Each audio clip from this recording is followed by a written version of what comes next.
গিন্নি কদিন ধরে বলতেছে অন্তত আশেপাশে জিমে যাও, স্মার্ট হও, দৌড়াও, না পারলে পাড়ায় নতুন যোগা সেন্টার খুলেছে, যাও দেখিনি খোঁজ নিয়ে দেখো ওখানে কি কাণ্ড হতেছে, যাও একটু নিজেকে। সেখানে গিয়ে দেখলুম সুন্দরী মেয়েদের জন্য 60% রিবেট চলতেছে, কিন্তু আমাদের জন্য কিচ্ছুটি নেই। কিন্তু তাদের কাণ্ড কারখানা দেখে যোগা করার জিনিসটা দেখে শুনে বুঝলুম বেশ ভালোই। আপনারা যদি আসতে চান এখানকার ঠিকানা আমি পরে দিয়েও দেবো, কিন্তু এখন কি কাণ্ড কারখানা চলতেছে একবার চোখ মেলে দেখুন দিনই। যদি আসতেও না পারেন তবে একবার চোখ মেলে দেখুন এর কাণ্ড।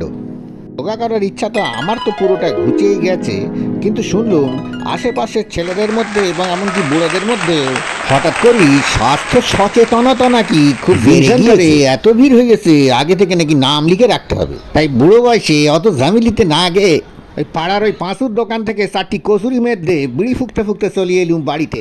বলেন, হাঁটলি তো শরীর ভালো হয় নাকি? অত সবের কি দরকার আছে?